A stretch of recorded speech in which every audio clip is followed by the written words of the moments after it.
आज हम लोग साइंस में सेकेंड चैप्टर कंटिन्यू करें, एसिड बेसिस एंड सॉल्ट। इसमें हमने अभी तक एसिड और बेस की सभी प्रॉपर्टीज, यूजेस और उनका मेजरमेंट कैसे होता है वो सब देखा था। आखिरी में पीएच मेजरमेंट देखा था ना, कि जिससे एसिड और बेस को परफेक्टली मेजर किया जाए फिर उसका यूज किया जाए। एसिड और बेस के बारे में तो समझा था। आज का हमारा चैप्टर का आखिरी टॉपिक है, वो टॉपिक है सॉल्ट के बारे में। एसिड और बेस के बाद सॉल्ट। सॉल्ट जो हमें नॉर्मली ये पता है कि एसिड और बेस को मिक्स करो तो सॉल्ट एंड वाटर बनता है। हमने आगे रिएक्शंस देखे थे ना कि एसिड एंड बेस को मिक्स करो तो क्या बनेगा, सॉल्ट एंड वाटर। ये जो सॉल्ट है ना, ये सॉल्ट पता है काफ़ी सारे टाइप के आते हैं। यहाँ जैसे नॉर्मल कुछ नेम लिखे हुए हैं कि potassium sulphate, sodium sulphate, calcium sulphate, magnesium sulphate, copper sulphate, sodium chloride, sodium nitrate, sodium carbonate, ammonium chloride, ये सब कॉमन सॉल्ट हैं। इन सब को हम लोग है ना एक सॉल्ट फैमिली कहते हैं। ये सब सॉल्ट हैं जो जनरली हर जगह पर यूज होते हैं, होता है ना। हम लोग कुछ कुछ इस सॉल्ट के बारे में अब नया जाने। पहले शुरुआत करें तो सॉल्ट का पीएच कितना होता है। कल अपने पीएच के बारे में समझा था ना पूरा, 0 to 14 तक का पीएच होता है। लेकिन सॉल्ट का उसमें पीएच कितना, तो सॉल्ट का पीएच एग्जैक्ट 7 होता है। एग्जैक्ट 7 होता है। सॉल्ट न्यूट्रल कहलाए ना, 7 से कम हो तो वो एसिड होता है, 7 से ज़्यादा हो तो वो बेस कहलाता है, और एग्जैक्ट 7 हो ना न्यूट्रल तो वो सॉल्ट कहलाया।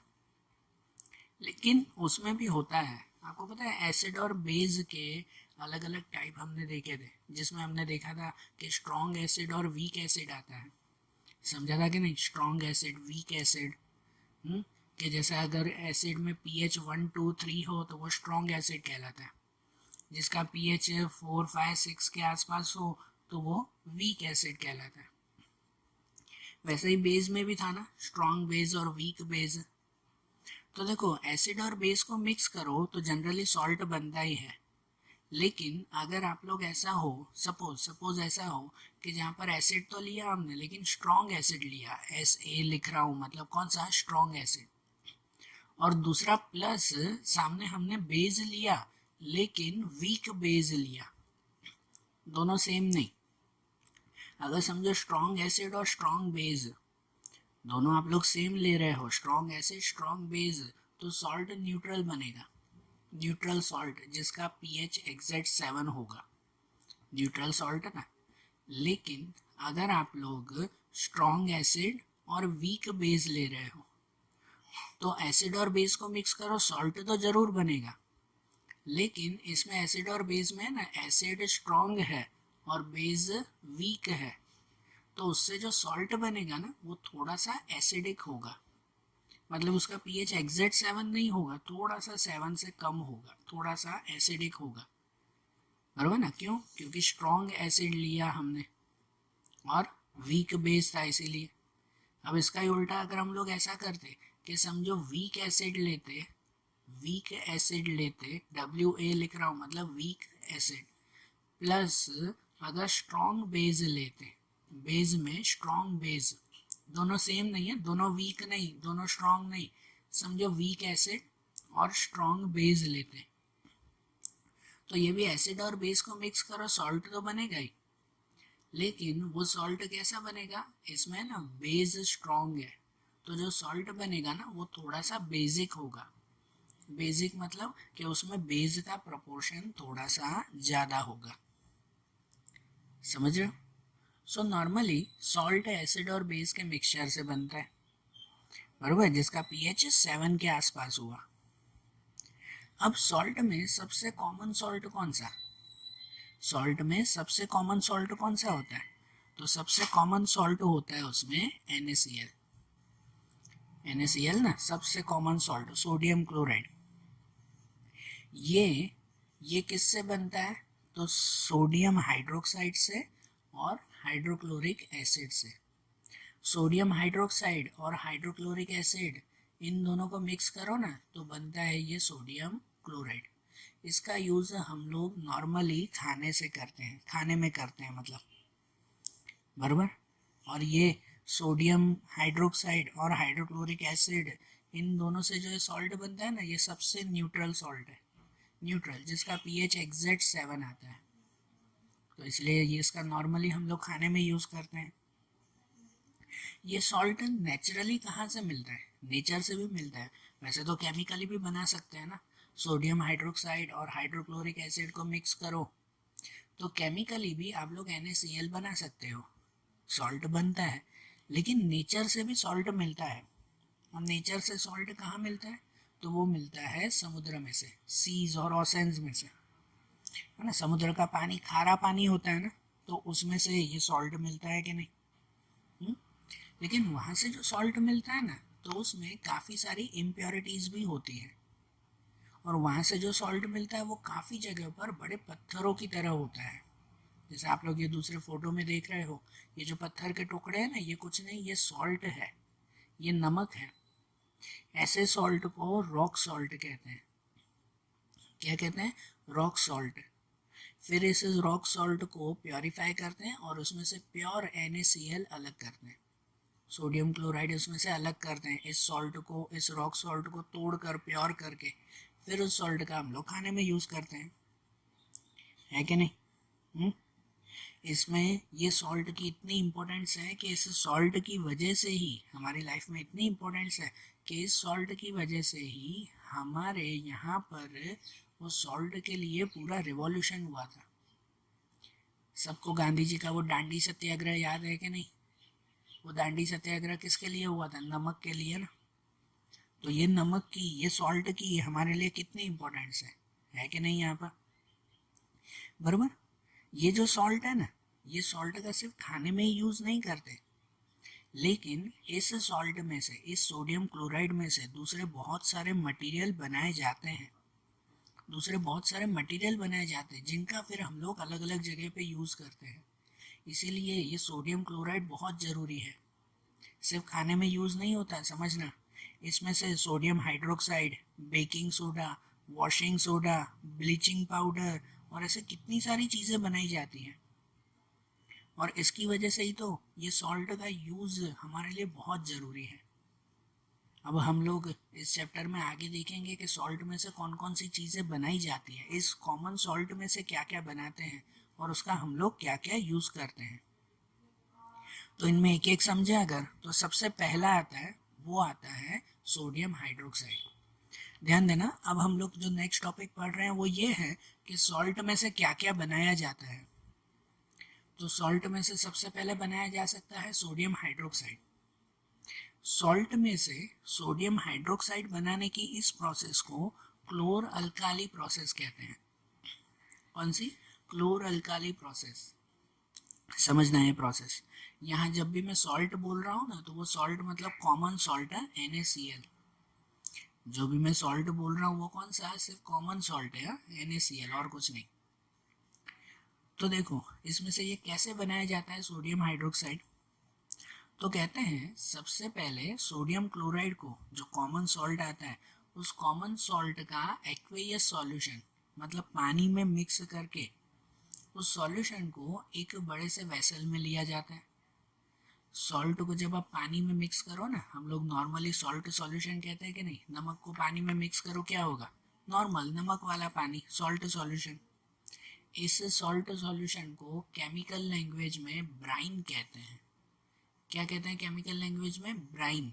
ये नाम याद रखना। हाँ, जो नॉर्मल नमक वाला पानी आता है ना, सोडियम क्लोराइड का एक्वेयस सॉल्यूशन, मतलब उसको, नमक को अगर पानी में मिक्स करो तो केमिकल लैंग्वेज में वो ब्राइन कहलाता है। तो सबसे पहले इस ब्राइन को एक वेसल में लेते हैं। उस वेसल में उसमें दोनों तरफ एनोड और कैथोड की साइड पर दो मेटालिक स्ट्रिप रखते हैं। पता है, वो इलेक्ट्रिसिटी पास करने के लिए दो मेटल की स्ट्रिप रखी जाती है, बीच में एक लेयर बनाकर फिर उसमें इलेक्ट्रिसिटी पास करते हैं। और इस ब्राइन में, मतलब जो सोडियम क्लोराइड नमक वाला पानी होगा ना, उसमें जैसे ही आप इलेक्ट्रिसिटी पास करोगे ना, तो उसमें से बनता है सोडियम हाइड्रोक्साइड। क्या बनता है उसमें से? सोडियम हाइड्रोक्साइड बनता है। ये सोडियम हाइड्रोक्साइड वो यहाँ से अलग होता है, बराबर ना, NaOH मीन्स सोडियम हाइड्रोक्साइड। समझे? ये पूरी प्रोसेस क्या कहलाई? क्लोर अल्काली प्रोसेस। प्रोसेस सिंपल सी है, प्रोसेस सिंपल सी, कुछ भी नहीं करना है। नमक वाला पानी लेकर उसमें अगर इलेक्ट्रिसिटी पास करोगे, करंट पास करोगे नमक वाले पानी में, तो उसमें से बन जाएगा ये सोडियम हाइड्रोक्साइड। लेकिन ये जो नॉर्मल सोडियम हाइड्रोक्साइड बनता है ना, उसका यूज बहुत सारा है। उसका यूज जो है, सोडियम हाइड्रोक्साइड का यूज कहीं पे वो ग्रीस जैसे दाग हो जाते हैं ना, काले धब्बे तेल के या कुछ हो जाए, उसे हटाने के लिए इसका यूज होता है। सोप बनाने के लिए या तो फिर डिटर्जेंट बनाने के लिए इसका यूज होता है सोडियम हाइड्रोक्साइड का। बोल रहा ना, बनता ये नॉर्मल प्रोसेस से है, लेकिन इसके यूज बहुत है। सोप और डिटर्जेंट बनाने के लिए, इवन कितनी जगह पर पेपर बनाने के लिए, या फिर जो आर्टिफिशियल जो मटेरियल्स आते हैं, आर्टिफिशियल रोप आती है, डोरियाँ आती है ना आर्टिफिशियल प्लास्टिक की, वैसी चीज़ें बनाने के लिए सोडियम हाइड्रोक्साइड का यूज़ होता है। और इस प्रोसेस से, समझो, इस प्रोसेस से जो दूसरे मटेरियल मिलते हैं ना, उनका भी यूज़ अलग अलग है। नॉर्मल खाली नमक वाले पानी के ऊपर इलेक्ट्रिसिटी पास की तो उसमें से एक तो ये सोडियम हाइड्रोक्साइड मिला, जिसका सब जगह पर यूज़ होता है। दूसरा, उसमें कैथोड की तरफ, कैथोड मतलब जो माइनस साइड, जब आप इलेक्ट्रिसिटी पास करते हो तो इलेक्ट्रिसिटी में हमेशा दो साइड होती है ना, एक पॉजिटिव और एक नेगेटिव साइड।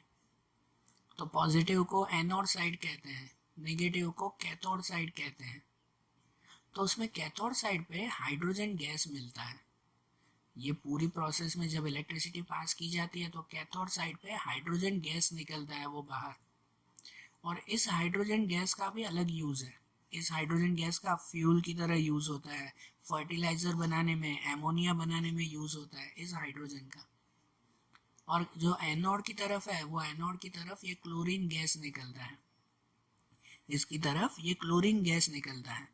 और इस क्लोरीन गैस का भी अलग यूज़ है। यहाँ जो ये क्लोरीन गैस निकला, ये क्लोरीन गैस का यूज़ वो जो स्विमिंग पूल का पानी बनाने के लिए, कितना PVC मटेरियल बनाने के लिए, या तो फिर वो क्लोरोफ्लोरोकार्बन जैसे जो गैसेस हैं वो इनकी वजह से बनते हैं। वो इंसेक्टिसाइड्स और पेस्टिसाइड्स जैसी दवाइयाँ वो इनकी वजह से बनते हैं, बराबर। और यहाँ से जो नमक का पानी बच गया ना, नमक के पानी में जो इलेक्ट्रिसिटी पास की, तो आपको क्या लगता है नमक का पूरा पानी निकल जाता होगा? नहीं, वो जो नमक का पानी बच गया ना, जिसे डिप्लेटेड ब्राइन कहते हैं, जो बचा हुआ नमक का पानी है उसका फिर अलग यूज़ होता है, नॉर्मल जो आप लोग यूज़ करते हो वही। मीन्स एक छोटी सी प्रोसेस, लेकिन उसका यूज़ कितना सारा। तभी तो ये इम्पोर्टेंट प्रोसेस है आपकी क्लोर अल्काली प्रोसेस, बराबर। सिर्फ और सिर्फ सोडियम क्लोराइड का एक्वेयस सॉल्यूशन, मतलब कि NaCl में पानी मिक्स करके, जो नमक वाला पानी कहते हैं, उसमें इलेक्ट्रिसिटी पास करो, तो इलेक्ट्रिसिटी पास करने पर उसमें एक साइड से मिलेगा ये सोडियम हाइड्रोक्साइड, ये मिलेगा ना सोडियम हाइड्रोक्साइड, उसका अलग यूज़। एक तरफ मिलेगा हाइड्रोजन गैस, उसका अलग यूज़। एक तरफ मिलेगा क्लोरीन गैस, उसका अलग यूज़। और एक तरफ मिलेगा वो ब्राइन, मतलब वही बचा हुआ नमक का पानी, उसका अलग यूज़। तो एक प्रोसेस से ही कितने सारे फायदे हो जाते हैं, होता है ना ये फायदे, बराबर। तो देखो, नमक से ही ये बनाया जाता है सोडियम हाइड्रोक्साइड, जिसके ये यूजेस हैं। दूसरा एक पॉइंट देखें कि नमक से और क्या बनाते हैं, मतलब सॉल्ट से और क्या बनाया जाता है। तो दूसरा एक बनता है ब्लीचिंग पाउडर। क्या बनता है? ब्लीचिंग पाउडर बनता है इस सॉल्ट की वजह से ही। नॉर्मल ये ब्लीचिंग पाउडर कैसे बनता है? तो ब्लीचिंग पाउडर ऐसे बनता है, ये प्रोसेस समझना, बराबर ना। ये केमिकल फार्मूला जो लिखी हुई है वो याद रखना। इन सब में आपको क्या याद रखना है पता है? कि एक प्रोसेस याद रखना कि कैसे बनता है, और दूसरी चीज़ याद रखना कि इसके यूज़ क्या है। जैसे आगे आपने सोडियम हाइड्रोक्साइड कैसे बनता है वो समझा ना पहले वाले में, कि नमक वाले पानी में इलेक्ट्रिसिटी पास करो तो सोडियम हाइड्रोक्साइड बन जाता है, और उसके यूजेस आपने सुने। अब ब्लीचिंग पाउडर के समझो, सुनना ध्यान से ये पॉइंट्स, कि ब्लीचिंग पाउडर कैसे बनता है और क्या यूज़ उसके। तो ब्लीचिंग पाउडर कैसे बनता है कि सिलेक्ट लाइम जिसकी फार्मूला आती है CaOH2, सिलेक्ट लाइम, उसके अंदर क्लोरीन अगर मिक्स करके, सिलेक्ट लाइम के अंदर नॉर्मली पता है सिलेक्ट लाइम है ना, वो चूने जैसा होता है ना, चूने जैसा जो पाउडर होता है वो नॉर्मल जो वो चूना आता है वही, कि उस चूने में क्लोरीन मिक्स करके उसको पानी में मिक्स किया जाता है, उसका एक्वेयस सॉल्यूशन बनाते हैं। क्या बनाते हैं? एक्वेयस सॉल्यूशन। एक्वेयस सॉल्यूशन जब भी बोले ना तो इसका मतलब उसको पानी में मिक्स करके बनाया गया है। तो सिलेक्ट लाइम CaOH2 मतलब जो कहते हैं चूने का पत्थर, उसमें क्लोरीन मिक्स करके और उसका एक्वेयस सॉल्यूशन पानी में मिक्स करके फिर उसमें से करंट पास करते हैं, इलेक्ट्रिसिटी पास करते हैं। तो इलेक्ट्रिसिटी पास करने से उसमें से नीचे एक पाउडर बनता है जिसे कहते हैं CaOCl2, CaOCl2 जिसे हम लोग नाम देते हैं ब्लीचिंग पाउडर। ये ब्लीचिंग पाउडर की फार्मूला है, याद रखना। ये ना 1 मार्क में पूछते हैं ब्लीचिंग पाउडर की केमिकल फार्मूला बताओ, तो उसकी ये फार्मूला है CaOCl2। ये ब्लीचिंग पाउडर बनता है और प्लस H2O वाटर अलग होता है। तो सिंपल प्रोसेस पता चल गई।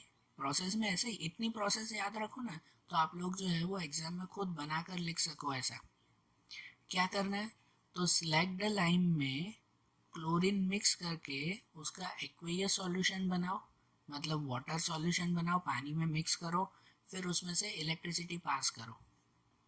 इलेक्ट्रिसिटी पास करने से उसमें से मिल जाएगा ये ब्लीचिंग पाउडर और प्लस वाटर अलग हो जाएगा। तो ऐसा बनता है ये ब्लीचिंग पाउडर।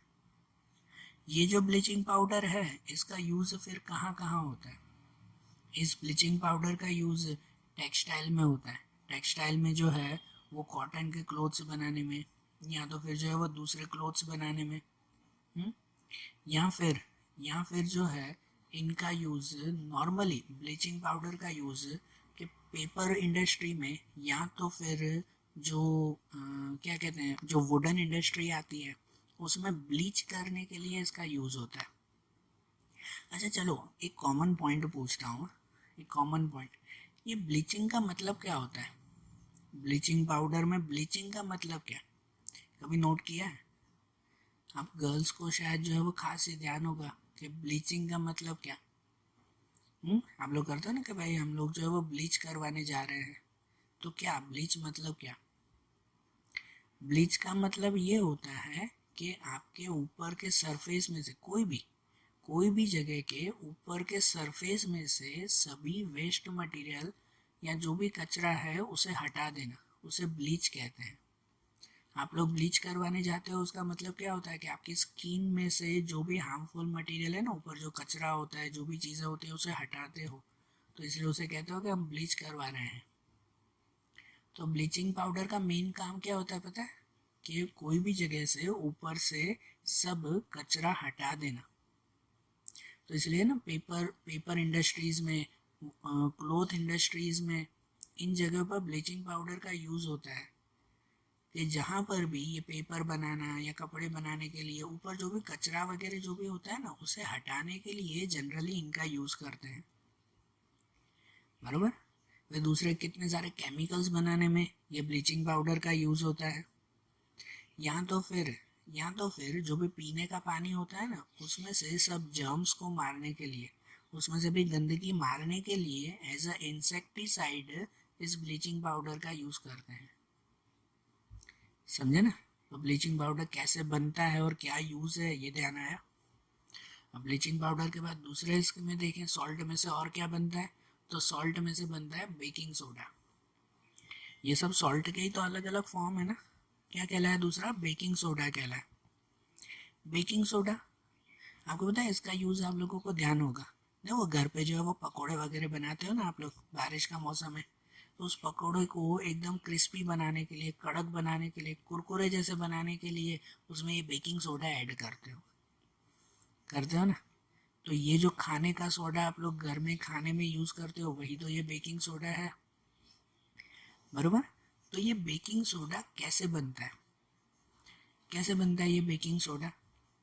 तो बेकिंग सोडा की ये फार्मूला समझना, बेकिंग सोडा की ये फार्मूला आप लोग समझना कि इसमें ये NaCl सोडियम क्लोराइड जो आपका नमक ही आता है, उसमें वाटर, कार्बन डाइऑक्साइड और एमोनिया, NH3 मतलब एमोनिया, कि इन सब का मिक्सचर अगर आप करो, इन सब का मिक्सचर NaCl में वाटर, कार्बन डाइऑक्साइड और एमोनिया, इन सब का मिक्सचर करो ना, तो बनता है उनमें से एक एमोनियम क्लोराइड प्लस ये sodium hydrogen carbonate NaHCO3, sodium hydrogen carbonate.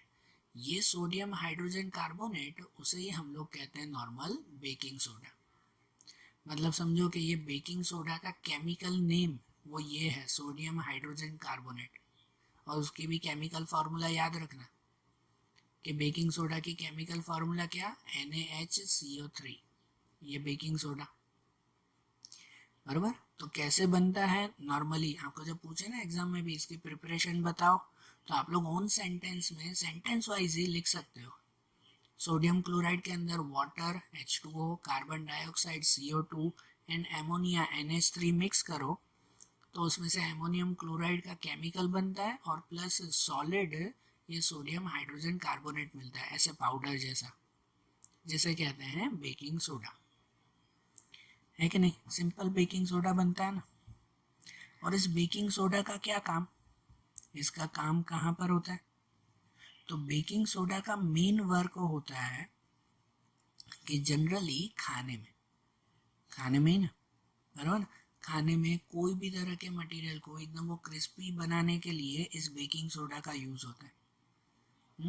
इस बेकिंग सोडा में ना थोड़ा सा पानी आप लोग मिक्स करो ना, तो कोई भी चीज़ जल्दी से फूल जाती है ना, जल्दी से फूल जाती है कोई भी चीज़। उन्हें केक वगैरह बनाते हैं तो केक में सब चीज़ें मटेरियल के साथ साथ बेकिंग सोडा डालते हैं और फिर पानी मिक्स करके उसे थोड़ी देर रख लेते हैं, जिसकी वजह से वो केक एकदम स्पॉन्जी हो जाता है, थोड़ा सा फूल जाता है उसमें से, है ना। फिर आप नॉर्मली वो पाव बनाने के लिए या घर पे वो खमण ईदड़ा ऐसी चीज़ें बनाने के लिए उसमें थोड़ा सा बेकिंग सोडा ऐड कर दें कि जिससे वो अच्छा सा फूले और एकदम सॉफ्ट बने, नरम नरम बने। तो ऐसा खाने में बेकिंग सोडा का यूज़ होता है। ये एक तरह का एंटी एसिड भी है, ये एक तरह का एंटी एसिड भी है बेकिंग सोडा, तो इसलिए इसका यूज़ एंटी एसिड की तरह भी होता है। एंटी एसिड मतलब कि एसिड का जोर कम करने के लिए, एसिड की ताकत कम करने के लिए इसका यूज़ होता है। एसिड की ताकत कम करना मतलब क्या, तो उसका मतलब ये कि हमारे पेट में जब एसिडिटी हो जाती है ना, कल समझा था हमने कि जब एसिडिटी हो जाती है तो वो एसिड का प्रोपोर्शन कम करना हो ना, तो उसके लिए भी ये बेकिंग सोडा जैसे मिक्स किया जाता है या खाया जाता है, तो उससे भी पेट के अंदर की एसिडिटी ख़त्म हो जाती है। या इनका यूज़ जो फायर एक्सटिंग्विशर बनाते हैं कि नहीं, आपने वो कितने होटल्स में या कहीं पे वो फायर एक्सटिंग्विशर देखे होंगे ना, वो लाल कलर के जो सिलेंडर्स आते हैं, उन फायर एक्सटिंग्विशर में भी थोड़े प्रोपोर्शन में बेकिंग सोडा मिक्स करते हैं, तो ये एक तरह के एक्सटिंग्विशर के लिए भी काम आता है, बराबर। तो बेकिंग सोडा का यूज़ यहाँ भी हुआ ना। दूसरा दूसरा जो है वो बेकिंग सोडा में से ही फिर कौन सा, तो वॉशिंग सोडा बनाया जाता है। बेकिंग सोडा में से ही इसका दूसरा यूज़ वॉशिंग सोडा बनाने के लिए भी होता है। तो बेकिंग सोडा में से वॉशिंग सोडा कैसे बनाते हैं, और हमारा नेक्स्ट टॉपिक ही दूसरा मटेरियल ही आता है वॉशिंग सोडा। तो बेकिंग सोडा में से कैसे वॉशिंग सोडा बनाते हैं, तो बेकिंग सोडा में ज़्यादा से ज़्यादा पानी मिक्स किया जाए, अगर बेकिंग सोडा में से अगर ज़्यादा से ज़्यादा पानी मिक्स किया जाए या उसे हीट दी जाए, तो बेकिंग सोडा में से पहले बनता है सोडियम कार्बोनेट। समझ रहा, पहले जो बेकिंग सोडा था, पूरी प्रोसेस ध्यान से सुनना, जो बेकिंग सोडा था उस बेकिंग सोडा में पहले पानी मिक्स करके उसे गर्म किया जाता है, तो उसमें से बनता है सोडियम कार्बोनेट। फिर ये जो सोडियम कार्बोनेट बनता है ना, इसमें फिर से वाटर ऐड किया जाता है, 10H2O, मतलब काफ़ी ज़्यादा प्रपोर्शन में वाटर ऐड करते हैं और फिर से उसको गर्म किया जाता है। फिर से वाटर ऐड करके अगर गर्म करें ना, तो उनमें से बनता है ये Na2CO3 एंड 10H2O। ये Na2CO3 मतलब ये वॉशिंग सोडा कहलाया, ये वॉशिंग सोडा की फार्मूला। और उसमें ये 10H2O ऐड होता है क्योंकि वॉशिंग सोडा वो थोड़ा सा मॉइस्चरियस होता है, उसमें मॉइस्चर का प्रपोर्शन बेज ज़्यादा होता है क्योंकि उसमें पानी इतने ज़्यादा प्रपोर्शन में ऐड किया जाता है।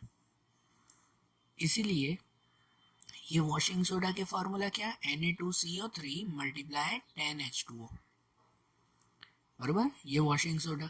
तो सिंपल सी मेथड है ऐसे भी कि पहले जो बेकिंग सोडा थी ना उसमें से ही वॉशिंग सोडा बनाते हैं, कि पहले बेकिंग सोडा को पानी में थोड़ा सा पानी डालकर गर्म किया जाता है, तो उसमें से बन जाता है ये सोडियम कार्बोनेट।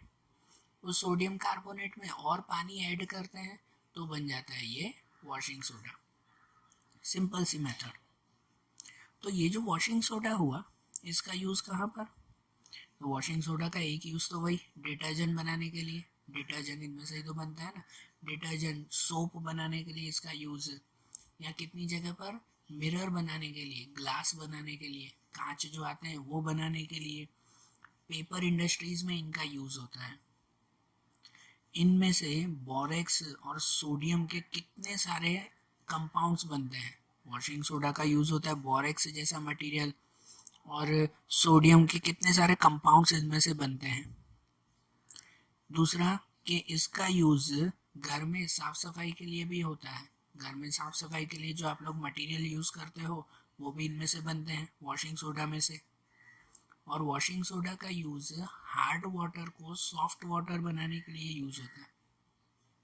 ये हार्ड वाटर को सॉफ्ट वाटर बनाने के लिए इनमें यूज, मतलब वाटर की इम्प्योरिटीज दूर करनी हो ना तो भी ये वॉशिंग सोडा का यूज होता है। तो है कि नहीं, तो सॉल्ट में से इतने सारे मटेरियल्स बनते हैं तो उन मटेरियल्स का सबका अलग अलग यूज है ना, बराबर ना। अब देखो सॉल्ट में से क्या क्या बनता है वो तो हमने देख लिया। अब आखिरी एक पॉइंट देखें हम लोग कि एक कॉमन पॉइंट है, कॉमन पॉइंट जनरल पॉइंट है, जो पॉइंट है कि are the crystal of salt really dry. एक नॉर्मल एक क्वेश्चन है हमारा जिसका सॉल्यूशन हम लोग देखेंगे कि are the crystals of salt really dry, मतलब जो सॉल्ट के क्रिस्टल, सॉल्ट के जो आप लोग छोटे छोटे दाने देखते हो ना, जैसे कि ये सॉल्ट के दाने हैं छोटे छोटे, बराबर, ये क्रिस्टल्स कहलाए। आप लोग घर में नमक यूज़ करते हो कि नहीं, वो नमक के एकदम छोटे दाने देखे होंगे आपने, या मतलब बड़े हो या छोटे हो। वॉशिंग पाउडर देखा होगा आपने, बेकिंग सोडा देखी होगी, ये सब देखे होंगे ना। ये दिखने में तो ऐसे सॉलिड दिखाई देते हैं ना, जैसे आप ये फोटो में देख रहे हो, लेकिन क्या ये सॉल्ट सच में ड्राई होते हैं, ड्राई मतलब एकदम सूखे होते हैं, इसके अंदर पानी बिल्कुल भी नहीं होता, हाँ कि ना, कि क्या ये सॉल्ट रियली ड्राई होते हैं, तो नहीं होते बेटा, ये सॉल्ट रियली ड्राई नहीं होते हैं। पता है क्यों ड्राई नहीं होते हैं, उसके लिए ना एक छोटा सा एक्सपेरिमेंट किया जाए कि सच में ये ड्राई होते हैं या नहीं होते। कि इसका एक एग्जांपल, सॉरी एक एक्सपेरिमेंट किया जाए। तो जैसे पास वाले फोटो में आप लोग देख रहे हो कि एक ट्यूब में कॉपर सल्फेट के कुछ क्रिस्टल लिए जाए, किसके, कॉपर सल्फेट, कॉपर सल्फेट के कुछ क्रिस्टल्स, कॉपर सल्फेट नहीं तो कोई भी दूसरा सॉल्ट ले सकते हो, और उन क्रिस्टल को नॉर्मली बर्नर से गर्म किया जाए। उसको जैसे ही आप गर्म करोगे ना तो थोड़ी देर बाद देखोगे कि यहाँ पर उस ट्यूब के अंदर, यहाँ पर इस साइड पर आपको कुछ वाटर ड्रॉपलेट्स दिखाई देंगे, मतलब पानी की बूंद दिखाई देगी। ये पानी कहाँ से आया, कहाँ से आया, अगर उस सॉल्ट के अंदर पानी होगा तो ही बाहर निकलेगा ना, नहीं तो कैसे निकलेगा। तो इसका मतलब कि उस सॉल्ट के अंदर सच में पानी होता है, थोड़े से प्रोपोर्शन में वो वाटर होता ही है, बराबर। मतलब एक सिंपल सा इसका खाली ये सॉल्यूशन मिला कि जो सॉल्ट के क्रिस्टल्स होते हैं ना, सॉल्ट के जो नमक के दाने दिखाई देते हैं वो सच में पूरे ड्राई नहीं होते, एकदम सूखे नहीं होते, उनके अंदर भी थोड़ा सा मॉइस्चर या समझो वाटर प्रोपोर्शन होता है, क्योंकि उसे आप गर्म करोगे ना तो उसका कलर चेंज हो जाता है, उसका कलर बिल्कुल ही चेंज हो जाता है। ये जैसे आपका घर पे कभी नमक हो ना, उस नमक को जो है वो कभी आप तवे पर या कोई जगह पर गर्म करना है तो आपको दिखाई देगा वाइट कलर का नमक धीरे से थोड़ा सा ब्राउन कलर जैसा हो जाएगा। क्यों बताएं, क्योंकि उसके अंदर का पानी निकल गया गर्म करने से, तो वो सॉल्ट तो है लेकिन थोड़ा सा ब्राउन कलर जैसा होगा। मतलब भले सॉल्ट दिखने में सॉलिड है लेकिन उसके अंदर भी थोड़ा सा लिक्विड आया हुआ है। ये एक बात बताते हैं।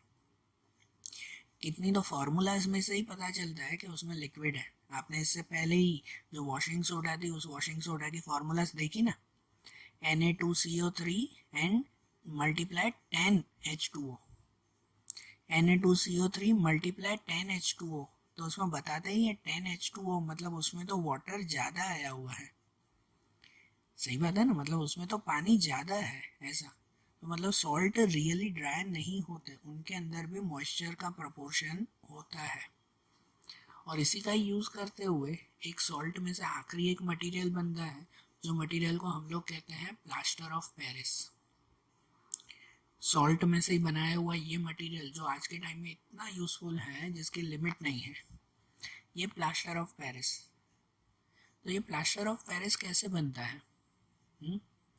तो ये प्लास्टर ऑफ पेरिस जिनमें के जो जिप्सम होता है ना, जिप्सम, उस जिप्सम को 373 केल्विन टेम्परेचर पे गर्म किया जाए।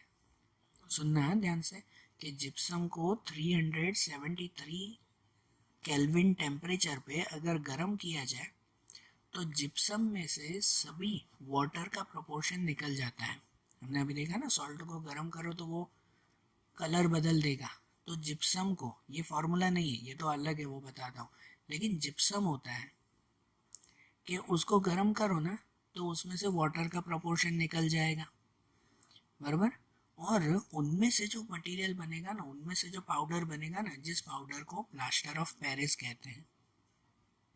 मतलब नॉर्मल सी प्रोसेस है कि जिप्सम में से पानी निकाल दो, जिप्सम को गर्म करो, ये एक तरह का सॉल्ट आता है, कि उसको गर्म करो, उसमें से पानी निकल जाएगा तो प्लास्टर ऑफ पेरिस बन जाएगा। और ये उल्टी प्रोसेस है कि अगर यही प्लास्टर ऑफ पेरिस में फिर से वाटर ऐड करो ना, प्लास्टर ऑफ पेरिस की ये फार्मूला आती है CaSO4 multiply half of H2O। Half H2O मतलब पानी का आधा प्रोपोर्शन, पानी बिल्कुल नहीं होता प्लास्टर ऑफ पेरिस में, लेकिन उसमें ही अगर फिर से H2O ऐड करो ना तो बन जाता है फिर से जिप्सम। ये उल्टी प्रोसेस है कि प्लास्टर ऑफ पेरिस में पानी ऐड करो तो जिप्सम बन जाता है, और जिप्सम में से पानी निकाल दो तो प्लास्टर ऑफ पेरिस बन जाता है। ये प्लास्टर ऑफ पेरिस बनाने की प्रोसेस बहुत सिंपल है, लेकिन ये प्लास्टर ऑफ पेरिस एक ऐसा मटेरियल है कि जिसको आप एक बार एकदम ड्राई कर दो ना, एकदम सुखा दो ना, तो उसके बाद आप उसको जो शेप दे दो वो शेप में वो फिक्स हो जाता है, सॉलिड पत्थर की तरह हो जाता है। प्लास्टर ऑफ पेरिस को एक बार ड्राई कर दो, सुखा दो एक बार, फिर उसको जो भी शेप दे दो ना, वो शेप एकदम फिक्स हो जाता है उसका। इसकी वजह से ये प्लास्टर ऑफ पेरिस का आज के टाइम में बहुत यूज़ होता है। पता है, वो मूर्तियाँ बनाने के लिए, पहले वो गणपति की मूर्तियाँ आती थी पीओपी से बनी हुई, पीओपी मतलब प्लास्टर ऑफ पेरिस से बनी हुई, तो वो फिक्स पत्थर की तरह मजबूत होती थी ना, मतलब हल्की भी होती है और मजबूत भी होती है। घर में पता है वो पीओपी के आप लोग छत बनवाते हो, घर में एकदम वो छत बनाते हो पीओपी की, वो भी उससे ही ना कितने सारे टॉयज बनते हैं। कभी किसी को चोट लग जाती है ना तो वो प्लास्टर बनाते हैं, वो भी पीओपी के प्लास्टर बनाते हैं। तो ऐसे प्लास्टर ऑफ पेरिस का कितनी सारी जगह पर यूज होता है, बराबर।